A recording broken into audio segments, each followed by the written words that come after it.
سیدنا محمد رسول اللہ صلی اللہ علیہ وسلم کی بارگاہ میں درود و پاک پڑھنے اللہم صلی علی سیدنا مولانا محمد بالقلوب والآلہ وعائد الابدال وشفائها ونور الابصار وضيائها وعلى آلہ وصحبہ وبارک وسلم صلاۃ و سلام علیک یا رسول اللہ صلی اللہ علیہ وسلم۔ وہ سوئے اعلیٰ زار پھرتے ہیں، تیرے دن اے بہار پھرتے ہیں، جو تیرے در سے یاد پھرتے ہیں، در بدر یوں ہی خار پھرتے ہیں۔ اور ملک سخن کی شاہی تم کو رضا مسلم، جس سمت آ گئے ہو سکے بکھا دیے ہو۔ وادی رضا کی کوہ ہمالا رضا کا ہے، جس سمت دیکھو سارا علاقہ رضا کا ہے۔ اگلوں نے لکھا ہے بہت کچھ علم دین پر، جو کچھ بھی صدی میں ہے تنہا رضا کا ہے۔ چنانچہ ماریڑا کے ایک سید ہیں، سید آل رسول نظمی میاں ماریڑی رحمۃ اللہ علیہ، جو بہت ہی پیارا کلام اعلیٰ حضرت کی زمین پر لکھتے ہیں۔ وہ ایک جگہ لکھتے ہیں کہ مینارے قصر رضا بلند کافی ہے، تم اس کے پہلے ہی سینے پہ چڑھ کے دکھلا دو۔ خطاب رضویہ تو ایک کرامت ہے، ہدایت بخششی پڑھ کے دکھلا دو۔ حضرات محترم، اس مہینے کی 25 تاریخ کو یعنی انگریزی تاریخ 31 ہوگی 31 سنیچر کے دن 2:29 پر دنیا سنیت کے عظیم عبقری شخصیت، جن کی شخصیت اس قدر ہمہ جہت ہے کہ انہیں کس پہلو میں بیان کیا جائے تو لوگ حیران ہوں گے، ان کی شخصیت کا تعارف کرنے پر اور ان کے خدمات کو واضح طور پر لوگوں تک بیان کرنے پر۔ اس لیے کہ جب ان کی تحقیقات اور ان کی زندگی، ان کے روز و شب کو ایک ریسرچ اسکالر، ایک محقق پڑھتا ہے تو اسے سمجھ میں نہیں آتا کہ انہیں ایک عظیم فقیہ کہیں، ایک عظیم عاشق رسول کہیں، یا اسے ابو بکر کی صدیق کی صداقت کا پیکر، عمر فاروق کی عدالت کا شان، عثمان غنی کی سخاوت کا شیوا، حیدر کرار علی مرتضیٰ کی عظمتوں کی شان بیان کی جائے۔ اسی لیے کسی نے یہ کہا کہ وہ آیت من آیات اللہ ہیں، معجزۃ من معجزات رسول اللہ۔ معجزے کا چیلنج قیامت تک نہیں کیا جا سکتا ہے۔ اسی لیے امام احمد رضا محدث بریلوی اعلیٰ حضرت رضی اللہ تعالیٰ عنہ کی ذات ہے، جن کی تحریر، جن کی تصنیف، جن کی فکر، جہاں انہوں نے قلم چلا دیا آج تک کوئی اسے چیلنج نہیں کر سکا ہے۔ میرا چیلنج ہے کہ جو اعلیٰ حضرت کو بدعتیوں کا امام مانتے ہیں، جو ہے قبر عجبہ کہتے ہیں، بدعات کو فروغ دینے والا کہتے ہیں، کسی ایک نئے مذہب کا بانی کہتے ہیں، وہ امام احمد رضا کی تحریر کی کسی ایک تحریر کا جواب قرآن و حدیث کی روشنی میں دکھا دے دیں قیامت تک، انہیں اس کا چیلنج ہے۔ کیونکہ علماء نے امام احمد رضا کو اللہ کی نشانیوں میں سے ایک نشانی بتایا ہے اور رسول اللہ کے معجزوں میں سے ایک معجزہ قرار دیا ہے۔ امام احمد رضا محدث بریلوی رضی اللہ تعالی عنہ نے تنہا بغیر کسی حکومت کے، نہ کسی مالدار کی مدد کے، تنہا انہوں نے چھوٹے سے کمرے میں بیٹھ کر اپنی زندگی کے شب و روز یوں گزارے ہیں کہ 1000 کتابیں تصنیف فرمائی ہیں، جو 1000 کتابیں 1000 فتنوں کا جواب ہیں، اور 1000 نہیں بلکہ ہر کتاب میں ہزاروں لاکھوں مسائل کا حل ہے، اور ایسے اصول اور قوانین مرتب کر دیے ہیں کہ قیامت تک نئے پیدا ہونے مسائل کا بھی حل ان کی کتاب سے علماء حل کرتے ہوئے نظر آ رہے ہیں۔ امام احمد رضا محدث بریلوی رضی اللہ عنہ کا 100 سالہ پرانا دور ہے، اور اس دور میں بریک ڈونٹ کا مسئلہ نہیں تھا، اعضاء کی پیوند کاری کا مسئلہ نہیں تھا، ٹیسٹ بی بی ٹیوب کا مسئلہ نہیں تھا، مشینی ذریعے سے بچے کی پیدائش کا مسئلہ ہو، یا خون کو ڈونیٹ کرنے کا مسئلہ ہو، یا جسم کے اعضاء ایک دوسرے میں تبدیل کرنے کے مسائل ہوں، اسی طرح شیئر مارکیٹ کے مسائل ہوں، نئے طریقے پر بزنس کے نئے جو طریقے پیدا ہو رہے ہیں، یہ ساری چیزیں اس دور میں نہیں تھیں، یہ اس دور کی پیداوار ہیں۔ مگر امام احمد رضا نے اپنی کتاب خطاب رضویہ میں ایسے خطوط اور اصول لکھ دیے ہیں، 1500 سالہ اسلامی تاریخ کے حوالے سے جس کا جواب ان کی کتاب فتاوی رضویہ سے مفتیان کرام فقیہان نظام اپنے سیمیناروں میں حل کرتے ہوئے نظر آتے۔ امام احمد رضا کی ہی شان ہے۔ امام احمد رضا نے آج سے 100 سال پہلے ایک چیز کو دیکھ لیا تھا کہ اب تک کہ ہمارے فقہا نے جو کتابیں لکھی تھی انہوں نے یہ لکھ دیا تھا کہ نماز میں یہ فرض ہے، نماز میں یہ واجب ہے، یہ کہنے سے نکاح ہوگا، نکاح میں یہ شرائط ہیں، یہ بولنے سے طلاق ہوگا، عدت کی یہ شرائط ہے، زمین خریدنے بیچنے کے یہ مسئلے ہیں، زندگی گزارنے کی حقوق ہے، باپ کے حقوق بیٹے پر کیا ہیں، بیٹی کے حقوق باپ پر کیا ہیں۔ ہمارے فقہا نے بحر الرائق کے اندر، در المختار کے اندر، رد المختار کے اندر، عالمگیری کے اندر، فتاوی بزاریہ کے اندر، الاشباہ والنظائر کے اندر ان تمام اصول کو ہمارے فقہا نے لکھ دیا تھا، مگر آج 100 سالوں کے بعد ایک فرقہ اہل حدیث کے نام سے پیدا ہوگا اور جو فقہ حنفی پر اعتراض کرے گا کہ فقہ حنفی میں تو قرآن کی کوئی آیت ہی نہیں ہے، فقہ حنفی کے مسائل پر تو حدیثیں ہیں ہی نہیں۔ امام احمد رضا نے ایک نیا طرز تحریر اپنایا، جب وہ کوئی مسئلے کا جواب دیتے ہیں کہ زکام سے وضو ٹوٹے گا کہ نہیں، تو اعلیٰ حضرت صرف یہ نہیں لکھتے کہ وضو نہیں ٹوٹے گا، بلکہ قرآن کی آیتیں پیش کرتے ہیں، اس کے اوپر درجنوں حدیثوں پہ حدیثیں نقل کرتے ہوئے چلے جاتے ہیں۔ پھر اس کے بعد صحابہ رسول کے اقوال پیش کرتے ہیں، پھر تابعین کے اقوال، پھر محدثین کے اقوال، پھر ائمہ کے اقوال، آخر میں پھر اعلیٰ حضرت ایک فیصلہ سناتے ہیں کہ قول فیصل یہ ہے قرآن و حدیث کی روشنی میں کہ زکام سے وضو نہیں ٹوٹتا۔ اب اعلیٰ حضرت کی کتابیں جب ہم پڑھتے ہیں تو کسی غیر مقلد حدیث فرقے کی یہ مجال نہیں کہ فقہ حنفی پر کوئی اعتراض کر سکے۔ اس سے پہلے کہ فتاوی آپ اٹھا کر کے دیکھ لیجیے وہ خالی نظر آتے ہیں۔ امام اسی لیے علماء نے اعلیٰ حضرت کو جب پڑھا یہ کہا کہ اعلیٰ حضرت سے پہلے 200 سال اور یہ 100 سال بیت چکے ہیں، امام احمد رضا جیسا محدث و فقیہ عالم ربانی دنیا میں پیدا نہیں۔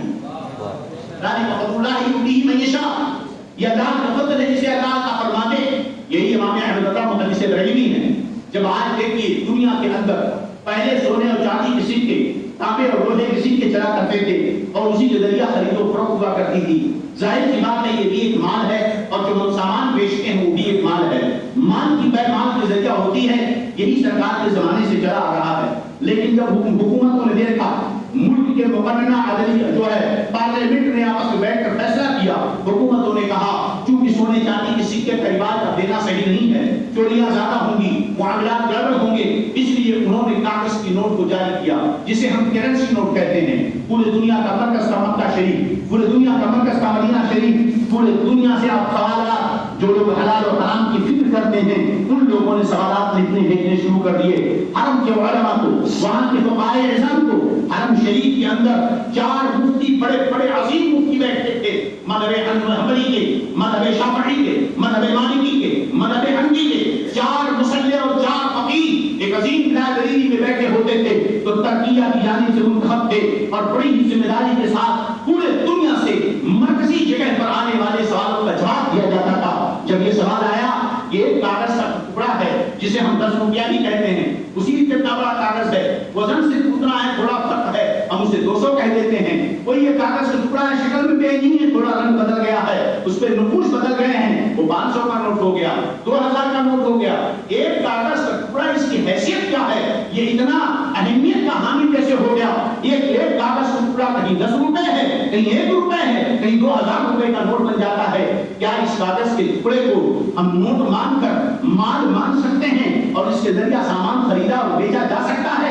یہ سوال جب حرم کے فقہا کے سامنے آیا تو حرم کے فقہا نے 1 دن نہیں، 2 دن نہیں، ہفتوں محنت کر ڈالی۔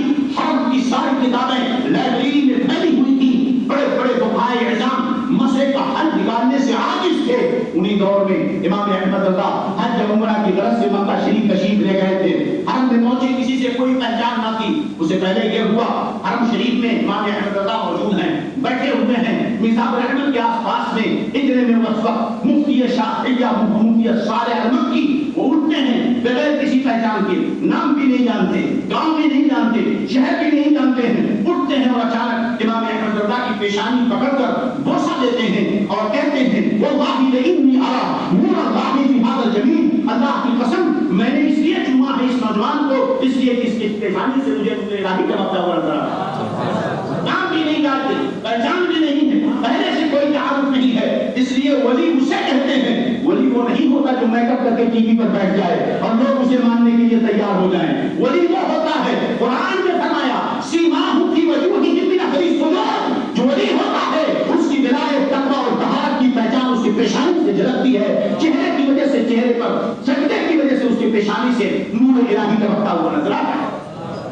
ملاقات ہوئی، پہچان ہوئی، حرم میں دعوت دی گئی، لائبریری میں اعلیٰ حضرت پہنچے اور اس کے بعد یہ باتیں چلتی رہی. اعلیٰ حضرت کے سامنے یہ بات آ گئی. اعلیٰ حضرت نے اٹھایا کاغذ کو، پہلے تو فتویٰ مفتی حرم نے کہا کہ آپ وہ فتویٰ لکھ رہے ہیں اور جو کتاب ہے اسی کے اوپر قلم بھی رکھ دے رہے ہیں. اعلیٰ حضرت قلم اٹھا کے رکھ دے رہے ہیں، پھر وہ اٹھا کر رکھ دے رہے ہیں، پھر اعلیٰ حضرت کتاب سے قلم کو ہٹا کے رکھ دے رہے ہیں. وہ غصے میں آ گئے نوجوان، بار بار میں قلم رکھ رہا ہوں، تم بار بار اٹھا کے رکھ دے رہے ہو، کیا بات ہے؟ فرمایا حضور آپ نے پڑھا نہیں ہے، یہ کاغذ ہے جس پر یہ کتاب ہے اور قلم ایک چیز ہے. ادب کا دائرہ یہ ہے کہ کسی کتاب کے اوپر قلم بھی نہ رکھا جائے، کوئی دعوت نہ رکھی جائے، بلکہ کتاب کی عزت و احترام کے لیے قلم کو نیچے رکھا جائے. سبحان اللہ. فوراً اعلیٰ حضرت نے دلائل پیش کر دیے. فوراً مفتی حرم حیران و پریشان کہنے لگے اچھا ایک سوال آیا ہے کرنسی نوٹ کا، اس کے بارے میں آپ کیا حکم دیتے ہو؟ اعلیٰ حضرت نے فرمایا اس کا جواب کہیے. اعلیٰ حضرت نے فوراً وہ کاغذ اپنے ہاتھ میں لیا ہے اور اس کے بعد اعلیٰ حضرت رضی اللہ تعالیٰ عنہ نے ایک رسالہ عربی زبان میں لکھا. کیونکہ سوال آیا تھا عرب میں، حرم میں آیا تھا، مفتی حرم حیران و پریشان تھے. اعلیٰ حضرت نے اس کا جواب لکھا کفل الفقیہ الفاہم فی تنتاہی احکام تنتاسی دراہم. یہ اعلیٰ حضرت نے ایک رسالہ لکھا اور اس کے اندر احادیث طیبہ سے اور فقہائے حنفیہ، شافعیہ، مالکیہ، حنبلیہ کے اصول سے یہ ثابت کیا کہ ایک آدمی ایک کاغذ کی نوٹ اس کا مالک ہے، وہ ایک مال ہے، مال کو 10 روپے میں چاہے بیچے چاہے 1 لاکھ روپے میں بیچے تو اس کی مرضی ہے، خریدنے والا خریدنا چاہے یا نہ خریدنا چاہے. یہ کاغذ کی نوٹ یہ چیک نہیں ہے، یہ دستاویز نہیں ہے، ایک آرڈر نہیں ہے، بلکہ انسان کا اپنا مال ہے، اس سے وہ بیچ بھی سکتا ہے اور خرید بھی سکتا ہے. حضرت نے 100 سال پہلے یہ فتویٰ دیا. اس وقت دارالعلوم دیوبند سے تبلیغیوں کے مفتیوں نے اس کے احتجاج کا فتویٰ دیا، مگر آج سب کے سب اعلیٰ حضرت کی فتوے پہ عمل کر رہے ہیں، سب کے سب اعلیٰ حضرت کے فتوے پر عمل کر رہے ہیں. امام احمد اللہ محدث بریلوی رضی اللہ تعالیٰ عنہ کی زندگی کو جو آپ دیکھیں گے تو آپ ذرا ان کے انوار کو اپنا دیکھیں. میرے نبی کے ظاہری حیات طیبہ سے لے کر کے جب آپ حالات پر نظر رکھیں گے تو میں بہت دور نہیں جانا چاہتا. اعلیٰ حضرت سے پہلے ایک عالم گزرے ہندوستان کے اندر جن کا نام مجدد الفسانی شیخ احمد فاروقی سرہندی رحمۃ اللہ علیہ ہے، جو وقت کے مجدد تھے. انہیں مجدد الفسانی کے نام سے لوگ جانتے ہیں. یہ وہ دور تھا جب گریٹ اکبر جو بادشاہ تھا ہندوستان کا، اس کے دربار میں پہلے علماء کی موجودگی تھی، مگر جب اس کے ہاں فیضی جیسے گمراہ مولوی روپے پیسے کھانے والے اور درباروں کی تعریف کرنے والے جمع ہو گئے اور وہاں پر اکبر نے ایک نیا دین دنیا کے سامنے پیش کیا.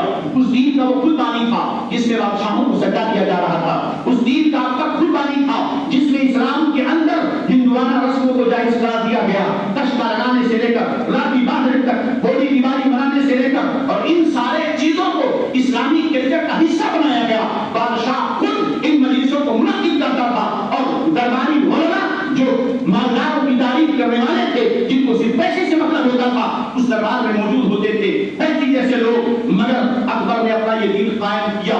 بڑی تیزی سے مسلمانوں کے اندر ہندوانہ رسمیں داخل ہو گئی، ایک تہذیب کا حصہ مانی جانے لگی. اس کے بعد اکبر کے بعد اس کا بیٹا جہانگیر آیا. جہانگیر نے بھی اسی دھرم کو، دین الہی کو فروغ دیا، آگے بڑھا اور اپنے آپ کو سجدہ کرواتا رہا. مجدد الفسانی جو ایک کمرے میں بیٹھے ہوئے مولوی تھے، انہوں نے بادشاہ وقت کے خلاف فتویٰ دے دیا، سجدہ کرنا جائز نہیں ہے. لوگوں نے جب بادشاہ سے پوچھا، بادشاہ نے اپنے ٹٹو مولویوں کو بلایا اور کہا کہ دیکھو یہ سجدے کو حرام کہہ رہے ہیں، آپ کیا کہتے ہو؟ ان درباری مولویوں نے فتویٰ دیا.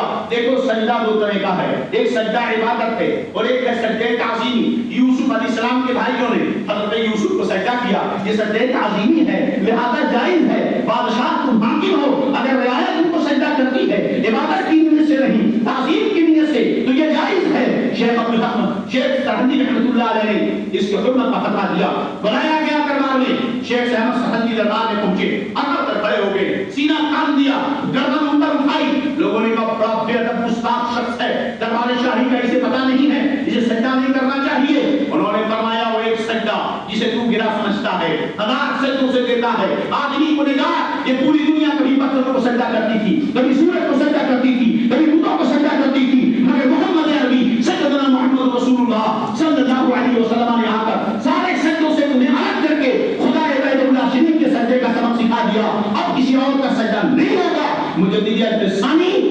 کبھی سجدہ نہیں کر سکتا. یہ زمین صرف اللہ وحدہ لا شریک کے سامنے جھکے گی. اب اس کے بعد وہاں سے واپس کر دیے گئے, دوبارہ پھر بلایا گیا, ایک دروازہ بنایا گیا, دروازہ نیچا تاکہ داخل ہونے کے لیے آدمی کو جھکنا پڑے. مجدد الفسانی آئے, انہوں نے کیا کیا, پہلے پیر کو گھسایا, پھر کے بعد باہر نکلے اور دم کر کھڑے ہو گئے. بادشاہ نے کہا بڑا گستاخ ہے, اسے جیل میں ڈال دیا جائے. آپ کو جیل میں ڈال دیا گیا, آپ قید و بند کی صحبتوں میں اترا ہے, مگر حالت یہ ہے کہ جیل میں بھی تبلیغ بند نہیں ہے. چوروں کو الزام پڑھا رہے ہیں, کافروں کو کلمہ پڑھا رہے ہیں, بے نمازیوں کو نمازی بنا رہے ہیں. پورے جیل کے لوگ مجدد الفسانی کے ارد گرد بیٹھ کر جو وقت کے ڈاکو چور بدنام تھے وہ ولی بنتے نظر آ رہے تھے. چنانچہ اسی زمانے میں جہانگیر کا جو وزیر سپہ سالار تھا وہ اس سے بغاوانی ہو گیا, اس کے خلاف ہو گیا. جیل میں آتا ہے, کہتا ہے حضرت بادشاہ وقت نے ظلم کیا ہے, آپ ہمارا ساتھ دیجیے. اگر آپ چاہیں تو رات میں سوتے وقت جہانگیر کا سر قلم کر دیں اور اس کا تاج اٹھا کر آپ کے سر پہ تل رکھ دیں. اللہ اکبر. حضرت مجدد الفسانی فرماتے ہیں اے وزیر سن لے, ہم فقیر لوگ ہیں, ہمیں تاج شاہی کی ضرورت نہیں ہے, میں دین کی خدمت کے لیے آیا ہوں. میں نے بادشاہت کے لیے بادشاہ سے لڑائی نہیں کی ہے, مصطفیٰ کے دین کے لیے میں نے بادشاہ سے لڑائی کی ہے. مجھے تاج نہیں چاہیے, تخت نہیں چاہیے, مجھے مصطفیٰ کے احکام کی سلطنت چاہیے. جہانگیر کو پتہ چلی, رونے لگا, بھاگا آیا جیل میں, پتوں پہ گر گیا, گلے میں حضور معاف کر دیجیے, ہم نے غلط سمجھا تھا. اب آپ جو کہیں گے وہ رائی ہوگا, آپ جو فتویٰ دیں گے عمل کیا جائے گا.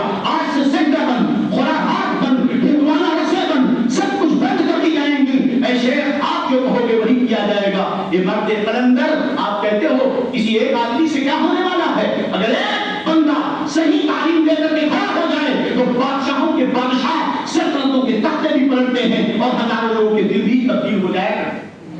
اللہ اکبر. یہ مجدد الفسانی تھے, انہوں نے سجدے کی حرمت کر اس وقت لڑائی لڑی. اور یہ امام احمد رضا محدث بریلوی ہیں, آپ کا بھی دور تھا, آپ جب تاریخ پڑھیں گے ہر دور میں لڑنے والوں نے جب لڑائی لڑی ہے, اہل حق نے جب لڑائی لڑی ہے تو سامنے دشمن کھل کر سامنے آیا تھا. جتنے مجددین کی فہرست ہے دشمن کھل کر سامنے آیا تھا.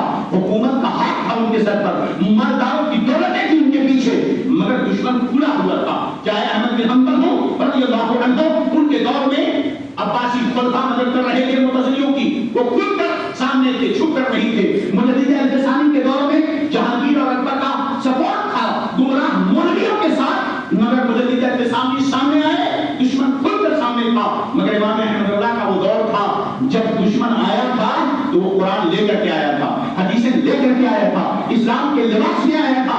اس وقت اپنے بھی تھے اور غیر بھی تھے, دونوں دشمن بنتے ہوئے نظر آ رہے تھے. امام احمد اللہ نے اسی لیے تو کہا ایک طرف آدائے دین ہے, ایک طرف ہے حاصلی, بندہ ہے تنہا شہا, تم سے کروڑوں ضرور, تم ہو حفیظ و مبیس, کیا جس سب دشمن خبیث, تم ہو تو پھر خوف کیا, تم پہ کروڑوں ضرور. امام احمد اللہ کے دور میں ایک بزرگ, ایک محبوب الہی نظام الدین اولیاء کے دربار کے جو ہے ایک سجادہ نشین تھے, انہوں نے سجدہ تعظیمی پر ایک کتاب لکھی اور کہا کہ جائز ہے. جب ان کی وہ کتاب حضرت اعلیٰ حضرت کے پاس پہنچی تو اعلیٰ حضرت نے اس کی کتاب کے جواب میں ایک کتاب لکھی, الجدۃ التحیہ والجدۃ الزکیہ فی تحریم سجود التحیہ. یہ کتاب لکھی, تقریباً 100 حدیثوں سے زیادہ آپ نے قرآن کی آیتیں اور حدیثیں پیش کی کہ خدا کے علاوہ کسی کو نہ سجدہ عبادت جائز ہے, نہ سجدہ تحیت جائز ہے, نہ مزاروں کا سجدہ جائز ہے, نہ باپ کا سجدہ جائز ہے, نہ کسی پیر کا سجدہ جائز ہے, نہ کسی فقیر کا سجدہ جائز ہے, نہ کسی درد کا سجدہ جائز ہے.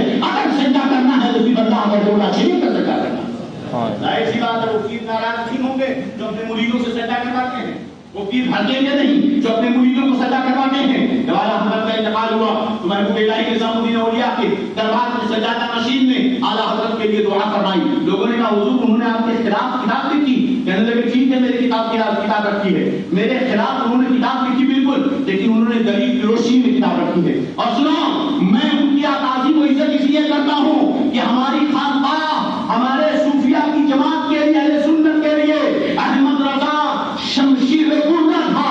اگر وہ نہ ہوتا تو خانقاہوں کا وجود مٹا دیا جاتا. آج خانقاہیں امام احمد رضا کی ضرورت مند ہیں. امام احمد رضا محدث بریلوی رضی اللہ تعالی عنہ نے تنہا کتابیں لکھی ہیں, نہ مدد کی نہ کچھ. وقت کم ہے اعلیٰ حضرت کی زندگی پر گفتگو کرنے کے لیے. جناب عالی بس اتنا سمجھ لیجیے کہ میں خود اور ہمارے علماء حضرت مولانا حافظ و قاری مقبول صاحب بتاتی یہ بھی اور جتنے بھی اہل سنت کے علماء ہیں یہ اچھی طرح یہ جانتے ہیں کہ اگر اعلیٰ حضرت نہیں تو ہم بھی نہیں ہیں، وہ ہیں تو ہم ہیں، مسلک اعلیٰ حضرت نہیں تو ہم بھی نہیں۔ کوئی کتنا بھی اپنے وقت کا سلطان ہو، ہمیشہ حق کبھی مالداروں کے سامنے جھکتا نہیں ہے، درباروں کے سامنے جھکتا نہیں ہے۔ میرے دوستوں، حق ہمیشہ مالدار چاپلوسی چاہتا ہے، طاقتور اپنی تعریف چاہتا ہے، اور حق صرف مصطفیٰ کی تعریف کرتا ہے، صرف مصطفیٰ والے کی تعریف کرتا ہے، اللہ والوں کی تعریف کرتا ہے۔ امام احمد رضا محدث بریلوی رضی اللہ عنہ نے اپنی زندگی میں سنت مصطفیٰ کا ایسا آئینہ بنا کے رکھا کہ آپ جانتے ہیں جیومیٹری کو، آپ اس حساب کو جانتے ہیں، حساب وہ ایسا علم ہے جس میں بائیں طرف سے لکھا جاتا ہے، اس میں بائیں طرف سے لکھا جاتا ہے۔ یہ 7 اور 6 ہے تو پہلے 7 ہے لیفٹ میں، پھر 8 ہے پھر 6 ہے، یہ بائیں طرف سے۔ مگر میرے نبی کا فرمان ہے کہ اللہ یحب التیامن فی کل شیء، اللہ ہر چیز میں داہنے کو پسند کرتا ہے۔ اعلیٰ حضرت نے جیومیٹری پر جو کام کیا ہے دنیا اس کا جواب نہیں دے سکتی ہے، مگر امام احمد رضا پوری زندگی جب حساب لکھتے تھے تو بائیں طرف سے لکھا کرتے تھے۔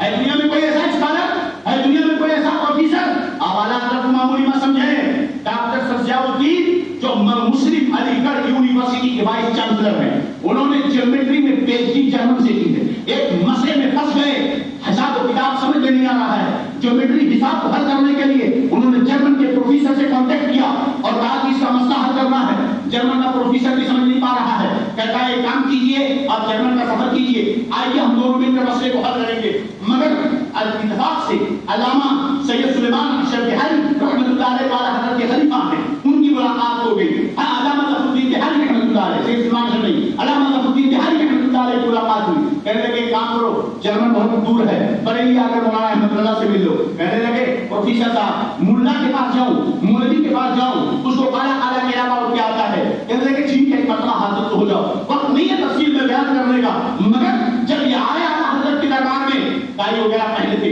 اعلیٰ حضرت سخت مخالف تھے، ٹائی پہننے والے کو دور سے بھگا دیا کرتے تھے، پینٹ شرٹ پہننے والے کو دور سے بھگا دیا کرتے تھے۔ میں کہنا چاہتا ہوں جس نے اعلیٰ حضرت کی مخالفت کی اس نے اعلیٰ حضرت کو کیا دلائی دیا؟ مگر اعلیٰ حضرت نے اپنا تو بچا لیا ہے کہ اللہ کے رسول کے دشمن عیسائیت اور یہودیت کے کلچر کو قبول نہ کیا، قوم کا کام ہے ان کے سچی باتوں کو قبول کرے یا نہ کرے، ہمارا علیہ جو بلاغ ہوتا ہے، ہمارا کام سمجھا دینا ہے مسئلے کو۔ چنانچہ ان کو کہا کہ حضرت وہ ذرا پروفیسر آدمی ہیں، ٹائی وہی پہنتے ہیں، پہلی بار رعایت کر دیجیے گا، شاید ملاقات کو تو دل کی دنیا بدل جائے۔ بہرحال وہ ہر چیز علم ریاضی کا مسئلہ رکھا، کتابوں میں لکھا ہے کہ عصر سے مغرب کے بیچ میں وضو کرتے کرتے انہوں نے سوال رکھا، امام احمد رضا نے وہ چٹکیوں میں جواب دے دیا۔ چنانچہ سر ضیاء الدین فرماتے ہیں کہ اللہ کی قسم میں کتابوں میں پڑھتا تھا کہ علم لدنی کوئی چیز ہے، آج میں نے دیکھ لیا کہ اگر علم لدنی کوئی چیز ہے تو مولانا احمد رضا کے اندر، اور زندگی بھر اعلیٰ حضرت کے غلام بن گئے۔ اتنے بڑے ماہر، وقت کے ہندوستان کے سب سے بڑے علم حساب کے ماہر، جو دنیا میں نمازوں کے اوقات کا پتہ لگانے والے، ان کا نام علامہ عنایت اللہ ہے، جو تحریک خاصات کے بانی ہیں۔ وہ کہتے تھے کوئی مولوی مدرسے میں پڑھنے والا پورے دنیا کی نماز کے اوقات کو لکھ کر نہیں بتا سکتا، مگر جب علامہ ظفر الدین بہاری رحمۃ اللہ علیہ کو پتا چلا جو اعلیٰ حضرت کے شاگرد و خلیفہ ہیں، کہنے لگے تم پورے دنیا کے مولویوں کی بات کرتے ہو، احمد رضا کا یہ غلام 2 گھنٹے کے اندر پورے دنیا کے نماز کے اوقات کو لکھ کر کے سامنے رکھ دے گا، اور صرف کہا نہیں بلکہ لکھ کر کے سامنے رکھ دیا۔ چنانچہ مولوی تقی عثمانی جو پاکستان کا بہت بڑا تبلیغی جماعت کا مولوی ہے، اس کے باپ ہیں مولانا شکیب عثمانی، اس نے اپنی کتاب میں لکھا کہ مولانا ظفر الدین بہاری جو مولانا احمد رضا کے شاگرد ہیں، دنیا کے نماز کا اوقات جو انہوں نے نکال کے لیے ہیں، مجھے اس پر یقین ہے، پختہ یقین ہے، اور میں اسی پر اعتماد کرتا ہوں، اس لیے کہ انہوں نے ہندوستان کے سب سے بڑے عالم علامہ عنایت اللہ سے مقابلہ کیا اور 2 گھنٹوں میں جواب لکھ کر کے دے دیا۔ بولے تو کہیں کہ آپ تو اعلیٰ والے ہیں، لیکن کہتے ہیں نا حق وہ ہے جو سچ کر کے بولے۔ یہ وقت نہیں ہے جو میں پوری باتیں بیان کر سکوں۔ امام احمد رضا محدث بریلوی رضی اللہ عنہ کا احسان عظیم ہے دنیا سنیت پر۔ ہاں جو غلط تھا اعلیٰ حضرت نے اسے غلط لکھا، جو صحیح تھا اس کو صحیح لکھا۔ میں پوچھنا چاہتا ہوں اگر آج مناظرہ ہو علم غیب پر، ایک تبلیغی کہ رسول اللہ کو علم غیب حاصل نہیں ہے، اس کے بعد اسے مناظرہ ہو، ابھی بنگلور میں مناظرہ ہوا ایک رافضیوں سے، جو حضرت امیر معاویہ رضی اللہ عنہ صحابی رسول خالد المؤمنین کو معاذ اللہ منافق کہتے ہیں. 4 سے 5 گھنٹہ مناظرہ ہوا. ضرورت کون آیا پھر مناظرے میں؟ کہاں گئے دین کے ٹھیکیدار؟ کہاں سے وہ لوگ جو بہت دین کا کام کرتے ہیں کہاں گئے سب کے سب؟ جب آنا پڑا تو محدث کبیر کے غلام کو آنا پڑا. حضرت اعلان تاج الفرقان مفتی عبدالعزیز صاحب کے آئے, بریلی شریف سے آئے. 4 گھنٹے کے اندر ثابت کیا کہ جاہلوں کو جب لوگوں نے اپنا سردار بنایا ہے تو دین کا نقصان اسی طرح پیدا ہوتا ہے. بہرحال میں آپ یہ کرنا چاہتا ہوں, جب علم غیب پر مناظرہ ہو یا اختیار رسول پر مناظرہ ہو یا تبلیغی وہابی غیر مقلدین سلفیہ میلاد النبی کے حرام ہونے پر بحث کرے, عرسوں کے عرس مزارات آراس اولیاء کی ناجائز و حرام اور شرک و بدعت ہونے کی بات کرے اور اس کے بعد مناظرہ ٹھن جائے تو کس کی کتاب لاؤ گے؟ معاف کریے گا, میں کسی توہین کی نیت سے نہیں کہہ رہا ہوں. آپ دادا دولت بناتے ہیں, بنیاد رکھتے ہیں, بیٹے کی ذمہ داری ہے کہ اس کی کمپنی کو آگے بڑھائے. بیٹے کی ذمہ داری ہے کمپنی کو آگے بڑھائے, نئے نئے پروڈکٹ مارکیٹ میں اتارے تو اب بیٹے کا نام ہوتا ہے. میرے خواجہ نے اس ہندوستان کی سرزمین پر کفر تھا, دلوں کو بدل کر ایمان کی کھیتی لگائی, ایمان کی کھیتی لگائی ہے. مگر میرے خواجہ نے علم غیب پر کتاب نہیں لکھی. خواجہ نے کہا بریلی میں احمد رضا رہا, مخدوم سمنا نے اختیار مصطفیٰ پر کتاب نہیں لکھی, انہوں نے کہا بریلی میں احمد رضا رہا ہے. بندہ نواز یسوع راج نے میلاد النبی کے جواز پر کتاب نہیں لکھی, انہوں نے کہا بریلی میں احمد رضا رہا ہے. علاؤ الحق منڈلی نے کتاب نہیں لکھی, بریلی میں احمد رضا رہا ہے. پورے دنیا میں اٹھنے والے جتنے فتنے ہیں وہ فتنے ایک ساتھ کھڑے ہو جائیں, تنہا امام احمد رضا کی فتاوی رضویہ سامنے رکھ دو, سارے فتنوں کا جواب آپ کو دیں. ذکر کے سارے مسائل, بس وقت کو ختم کروں, امام احمد رضا نے تنہا یہ کتاب لکھی ہے. اور زیب عالمگیر چاہتے ہیں کہ ہندوستان کو اسلامی حکومت بنانے کے لیے 300 بعض لوگوں نے کہا 400 علماء کو رکھا, وزیروں سے زیادہ تنخواہیں کی, قلم دباغ اٹھانے کے لیے نوکر رکھے. سب نے فتاوی عالمگیری لکھی, مگر فتاوی عالمگیری فتاوی رضویہ کے سامنے کوئی کتاب نہیں. فتاوی عالمگیری کا مقابلہ والا حضرت کے شاگرد خلیفہ صدر الشریعہ علامہ عبدالعزیز عازمی رحمۃ اللہ علیہ کی بہانے کے لیے کرتی ہے. کہاں جو صدر الشریعہ نے لکھ دیا. بہرحال امام احمد رضا کا احسان عظیم ہے کہ ہماری نمازیں محفوظ ہیں, ہمارے روزے محفوظ ہیں, ہماری عقیدتیں محفوظ ہیں, ہمارے عقیدے محفوظ ہیں.